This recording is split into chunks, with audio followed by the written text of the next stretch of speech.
Hey, White Sox fans, guess what? We're back. Side Sox Mothership Podcast. I don't know. I think it's 34. Sort of losing track. Coming out of a who'd they just play? Oh, yeah, Texas Rangers series. Splitting that. White Sox still sort of treading water in a division where it pays, I guess, to tread water because they're treading water. For a while there, we thought it was going to be a Soxy Chicks podcast, but then I remembered it can't really be Soxy Chicks because it's me. Sorry. You don't look anything like Bayleigh. Yeah, I know. I should have tried to dress differently or something. So no, this is not a Soxy Chicks podcast. This is Side Sox Mothership Podcast. Welcome. Joe Resis saw the bat signal in the skies of Indianapolis. He managed to join, so it was not just going to be Chrystal O'Keefe. We may have the podcast debut as well of Jordan Haas. She is having trouble, some kind of technical difficulties. We'll see if she decides to crash or not. And Joe's disappeared now too. So, this is all good. We are back to Soxy Chicks asterisk and welcome Chrystal O'Keefe.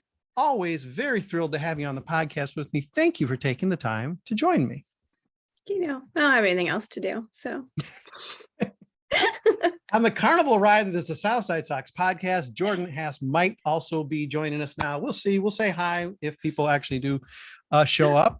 Jordan appears to be available. Well, welcome. It's now become a special podcast, even though this is number 261 or whatever it is, because we have a debut podcaster. Jordan, welcome. Thanks for taking the time not only to join Southside Sox, but to participate in a podcast. Joe, I think, is with us. I don't know. He's doing this thing. He's a tease. Let's face it. Yes. Sorry. Internet is kind of being a little funky. I think we're good now. Okay. Thank you for having me on, and I'm excited to talk about this team. Okay. Well, then, that makes one of us. So, Joe, I'm going to just hand the mic over to you. Okay, here's the situation. Let's catch up. Joel, correct me on the math if necessary. White Sox 55 and 53. I believe that puts them 2 games behind the Minnesota Twins, mighty Minnesota Twins in first place, 1 game behind the Cleveland Guardians for second place. This is just a cluster of a division. It's going to be ugly right down to the end. No matter how much we want to, we cannot give up hope on the White Sox because this division is awful. This could be a below 500 team winning this division. I don't think it's going to come to that, but it wouldn't shock anybody if it happened. Cleveland is on their way to play. Detroit. They're playing Detroit. Okay. Minnesota going out to LA. I believe they're playing the Dodgers and Anaheim. Might not be so easy for them. Isn't it cool to be scoreboard watching in August for a team that's 2 games better than 500?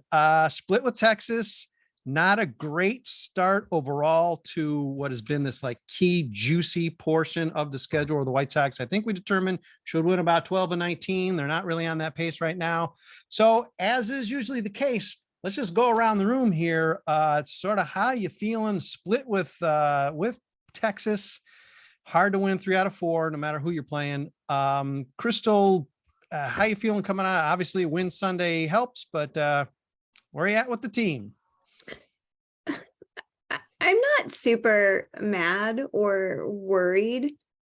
Obviously, outside of yesterday, they've been close games at least, and maybe it's 2-1 and that's not great, but at least they're not getting completely shut out every game. Question mark. So I mean, we'll see. I think the worst of it is up next. So yeah. Let me get back to you schedule. In 5 business days. Chicago White Sox, the worst of it is always up next. Okay, I'm going to go to the bottom corner to block. Jordan, you're on. How are you feeling? Hey, listen, let's put it this way. You're basically playing about as good as the team, splitting your debut on Southside Sox with a 500 weekend. Thank you for hopping on, taking over the Bird app. Welcome to explore the full studio space of Southside Sox and write any sorts of articles you'd like, but very good work here over the weekend. I hope you're happy to be with us. And again, aside from, general panic and nervousness over somehow blowing up our Southside Sox system, which you did not do. Wonderful job. How you feeling coming out of a split with Texas and sort of heading into August, still sort of treading water? Meh. Fair. That's kind of how I felt all season about this team. It's meh. It's it's like usually it's been like when one thing is good, the other thing is bad. There's never two things good at once, or never three things good at once if you include defense. It's like the pitching's either bad or the hitting's bad or both, or the defense is bad and the other two are good, which gives up runs or whatever. And this weekend was fine, I guess. I mean, we didn't lose any ground. We didn't really gain that much ground either, but that's, the division that is the AL Central. Yeah, we're going to break down these portions, which you just sort of summarized there, Jordan, here in the second half of the podcast. Talk about how in the world the White Sox are going to put it all together to be able to start stringing wins together. But Joe, if you are available to speak, you're our Sox Math champ. You are half of the Indianapolis field office. We need your thoughts on how you're feeling about this White Sox team. You were very optimistic, and then you got you're very much a realist, maybe even sort of down on the team. So where's your biorhythms now with them? Yeah, it looks like they're going to just have to stumble into a playoff spot accidentally. It could happen. It probably I mean, it's about 50-50 in terms of whether or not they make the playoffs this year, as far as I'm concerned, which it isn't ideal, especially the way that they've gotten to this point. Like, it would be one thing if, Cleveland was performing well above expectations and Minnesota was going on a tear. And, it was kind of a 3-team race where all 3 teams were doing very well and just making it very difficult on each other. Whereas in this case, it's kind of like who is going to accidentally find the division title. I know prior to this easy stretch of the schedule where they had 19 straight games against fairly easy teams, they're 12 games into that now. They're 7-5, which isn't terrible. It's nothing remarkable either. Obviously, they had the major clunker Saturday night against Texas, but overall, not the worst thing, not the worst stretch of games, but overall, I would have liked to see something a little bit better than 7-5 at this point, and really to accomplish that goal of 12-7 that we kind of set forward. Recently, they'd have to go 5-2 the rest of the way, which I would not count on it. Yeah, Joe, listen, they very intentionally made the playoffs these last 2 years and it didn't work out too well. So maybe accidentally making the playoffs is just something to try. Let's just try that out. Maybe the results will be better. Let's play off of what you just sort of brought up, Joe. I'm not claiming extra credit. You don't have to read my stupid articles where I just keep rolling out what the prediction for the rest of the projection for the rest of the season is. But when I did it, I tried to do it very honestly and soberly, not to be too hard on the White Sox or be too easy on the White Sox. So basically, based on that projection, the White Sox are the only team trailing what the projection is right now. They're a game behind where I thought they would be. Cleveland's a game ahead. Not that that matters. Who cares? I'm an idiot. But the fact that the White Sox clearly aren't playing better than they should have been just since the All-Star break, I'm not sure is too encouraging as Joe threw down the numbers where this team's basically 500 in this stretch where they really need to not be 500. They got a couple easy series coming. But again, to win 4 in 3 days in Kansas City is not going to be easy. The fact that the White Sox haven't gotten out after the All-Star break the way we sort of needed them to actually at least dominate rather than just play around in this division. How's that leading everybody to be feeling?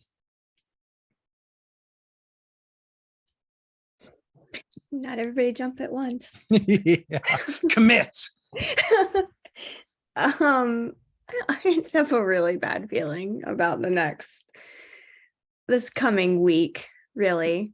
And they're really frustrating because it seems like they score a ton of runs and then the next day they score 1 and then they score, and it's just this stupid trend I keep seeing. So I feel like they're just going to get completely blown out this next series, which is embarrassing because it's the Royals.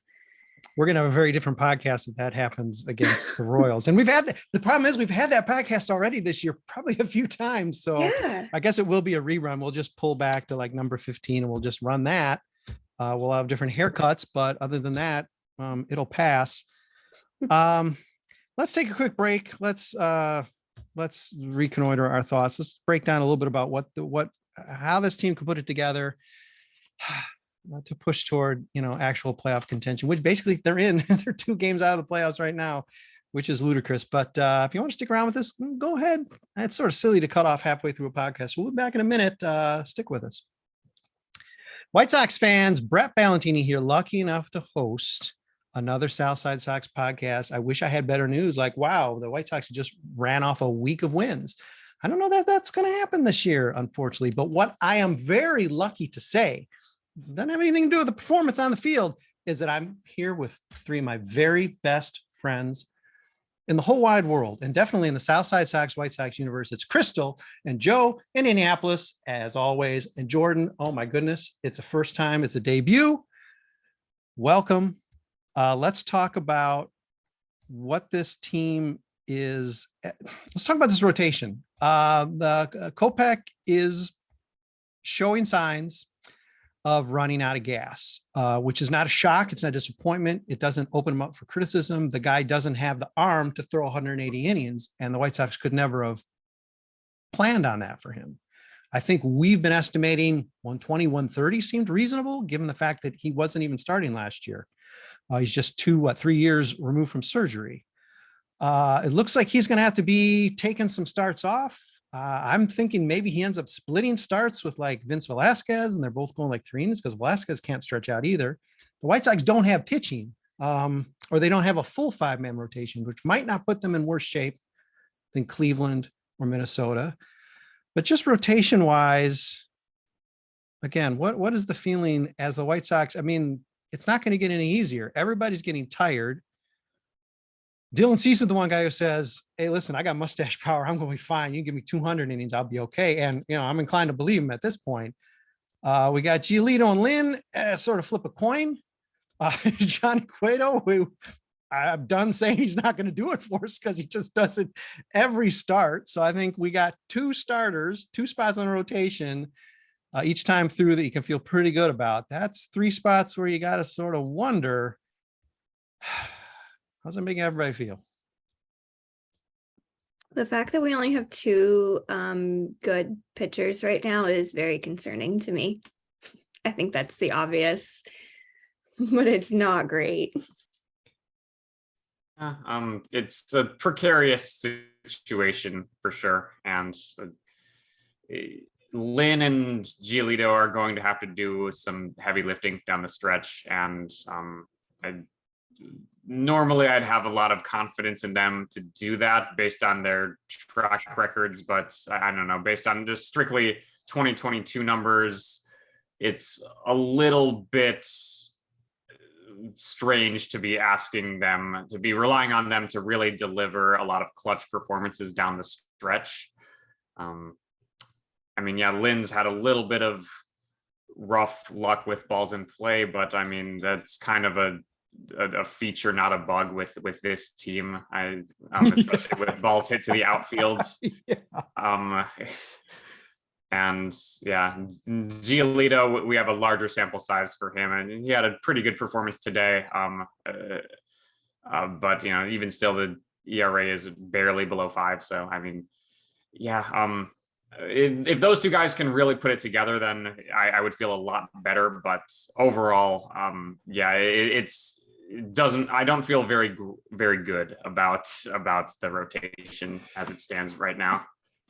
I can't believe AJ Pollock survived the game on Saturday playing in between Gavin Sheets and Andrew Vaughn. I mean, that's 8 innings. I'm astounded that he's still alive. Jordan, I mean, obviously the easy answer is that the feeling is meh about, this rotation and their chances. Is there anything that you are hanging a hat on to say like, okay, well, there's something here? At least Giolito and Lynn can go 5 innings without giving up like 6 runs, but they're still like not. Even Cease hasn't gone more than 6 in a couple of weeks. It's the fact that I think we're relying a lot on the bullpen too. That's been wishy-washy at times outside of like like Jimmy Lambert today, there was a stat up there that over his like last 17 innings hasn't given up any runs, but outside of that, it's doesn't look good, but also the pitching for the other teams in the division hasn't been the greatest either. So yeah, also can't hit. Yeah. So as much as their pitching isn't great, our hitting can't hit them for whatever reason. Yeah. No matter how bad we want to get down on the White Sox, you still have to point to the other two. The competition division, somebody's going back into the playoffs. I mean, you'd think of course it's possible. We got a long way to go that one team could catch fire and really sort of play their way in and actually maybe be a factor in the playoffs. It's not looking that way right now. It's looking like a classic Tony La Russa 83 and 81 team, but hey, he took the Cardinals to a World Series title with an 83 and 81 team. It's not going to happen this year, but we can sort of pin our hopes on a dream there. We are going to end on a happier note, but there's still one more thing to discuss that we never really did discuss.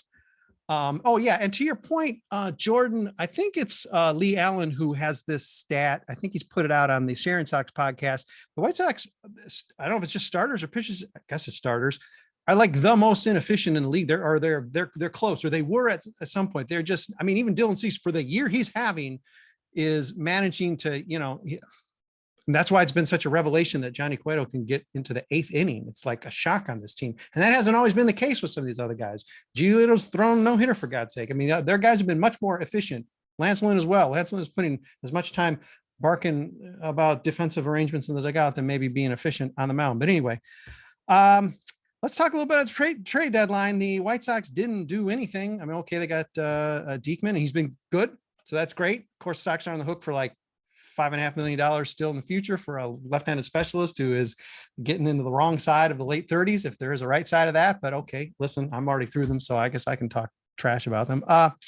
Okay, Jake Diekman's on the team. Nobody else. White Sox nobody really thought they were going to pull some kind of miracle, but the fact that there weren't talks. I mean, okay, Shohei Ohtani, sure, they were this close to Shohei. No matter what our diminished expectations, it was still sort of a drag. But the reality is there's just nothing to be done. And it almost seemed like by design that, you fans are going to trash the team. Maybe you fans aren't coming out the way you wanted to. Not that there was actually quoted fan shaming, but it's just a matter of time that the White Sox really didn't do anything to improve the team. So, a little late, but reactions to the trade deadline were even a little surprised at how little the White Sox did do at the trade deadline. Because I think we all assumed maybe at least a couple nothing moves. Yeah, I was surprised. I definitely expected more activity. The one move that they did make was almost forced in a way with regards to getting rid of one of their catchers, and in this case, Reese McGuire, getting something for him as opposed to just designating him for an assignment. I like that trade. It's doesn't really move the needle probably at all, but I mean, the process behind it is completely fine, and I like that move, and I don't have any complaints about it, especially with the couple of innings Diekman has given the White Sox so far, but. I got something in return for someone who they otherwise would have just had to designate for assignment because he was going to be out of minor league options.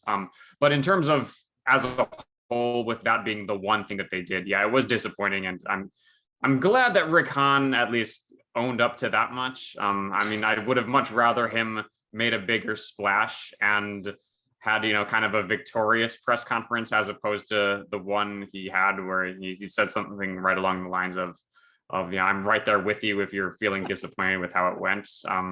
I mean, at least he said the right thing, I guess, there. I prefer that over, we felt good about where the team is going, and, we still aren't 100% healthy, and getting players back from injury will be better than a trade. There's something like that. Like, I'm glad he didn't go with that approach. So, I mean, I don't know, but I was surprised though with the inactivity that they had. But Joe, I don't know if the White Sox have a seat at the table anymore. Rick didn't tell me. Chrystal, Jordan, thoughts? I mean, I know where this is going, but expanded thoughts on the lack of trade deadline for the White Sox. When when the only team with the worst with a worse trade deadline than you was a team that didn't make a move at all. It's bad. I mean, just because I would rather have had a seat at the table and have heard that we had a seat at the table for anything than had heard nothing at all. Yeah. Personally, but also, again, this goes back to the division. Cleveland didn't really do anything, and Minnesota got like a backup catcher and a reliever. So as much as we want to like rag on us, it's like they didn't improve in any meaningful way either. So there's at least that, I guess.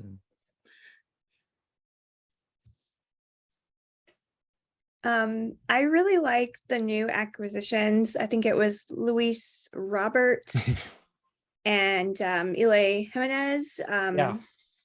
They seem really good for the team.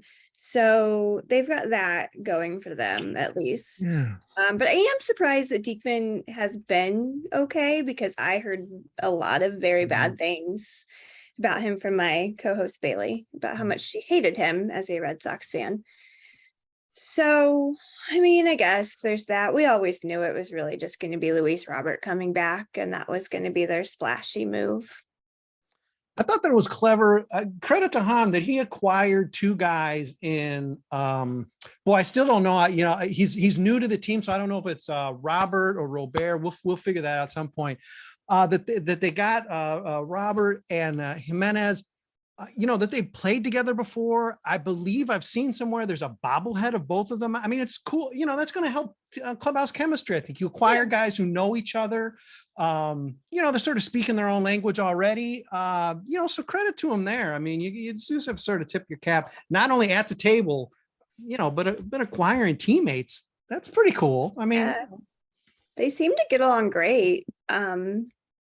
And I've heard that Eloy typically runs into walls. So I'm happy that I have yet to see that happen for our team. There's like crazy urban legends about him getting like caught in like fishing. I mean, I'm not even sure what it means. Is he a fisherman too? He gets caught in the fishing net and what he does in the off season, actually. Oh, okay. All right. Well, that makes sense. Okay. I mean, we're going to learn.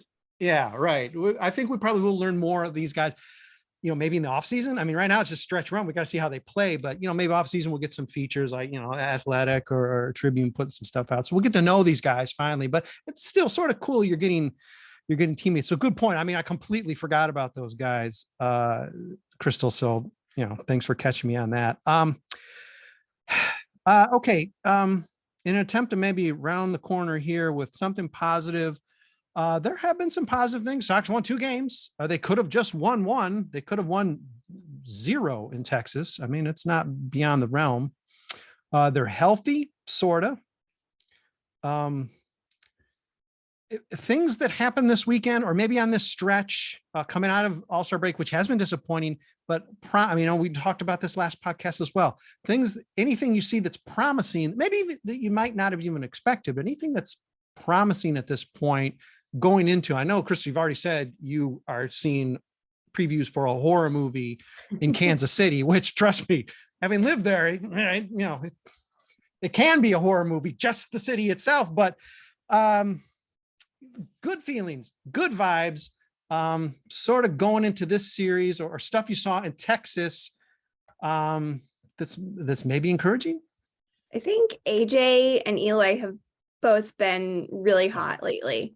Like AJ Pollock has really impressed me lately. I mean, I liked him anyway, but I felt like he was great this series, and Eloy's been, lights out this series too. And I mean, even Jose Abreu, he's doing pretty good.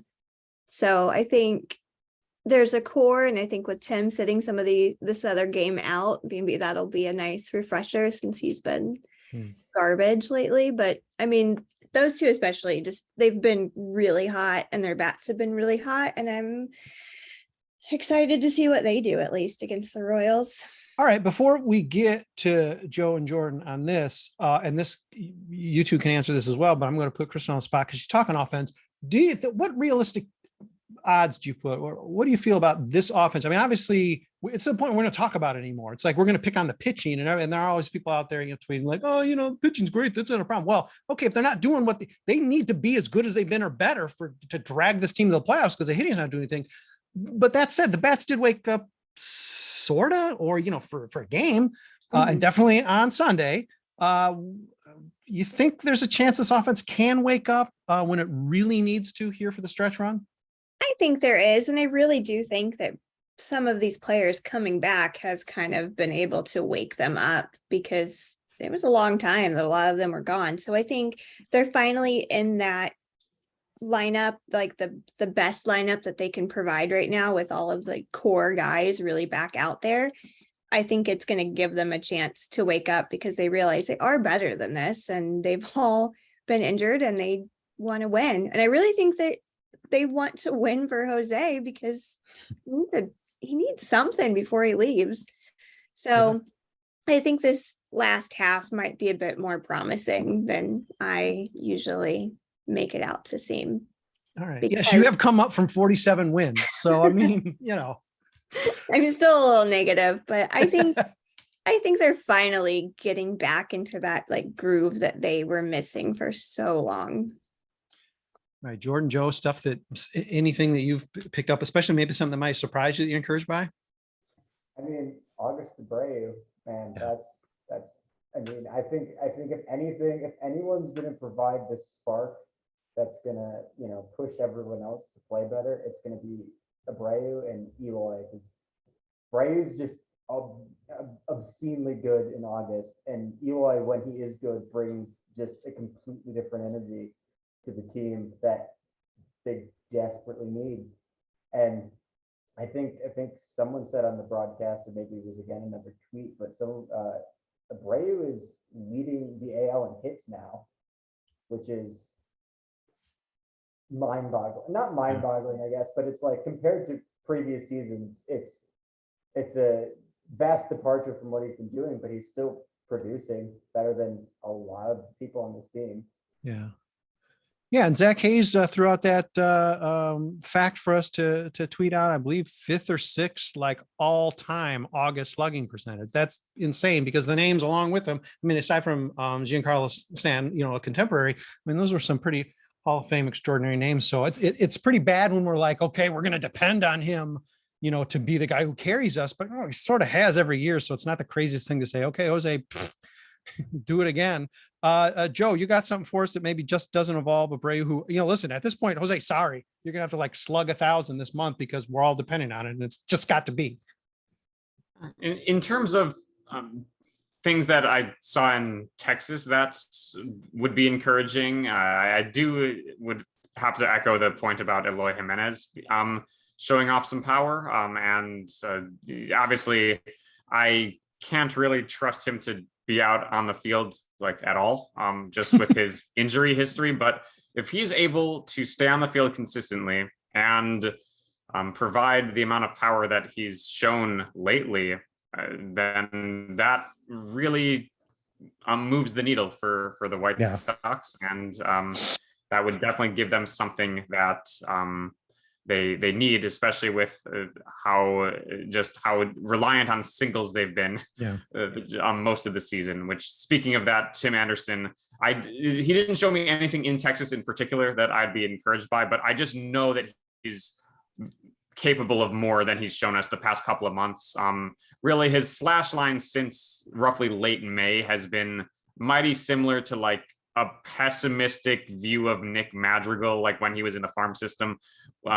So he got off to a really hot start to the season. He's just really, really cooled off.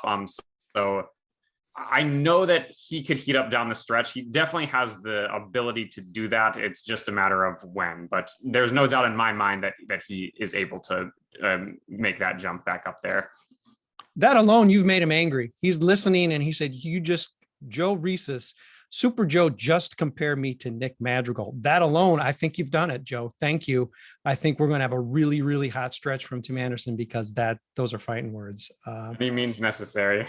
Yeah, really do it.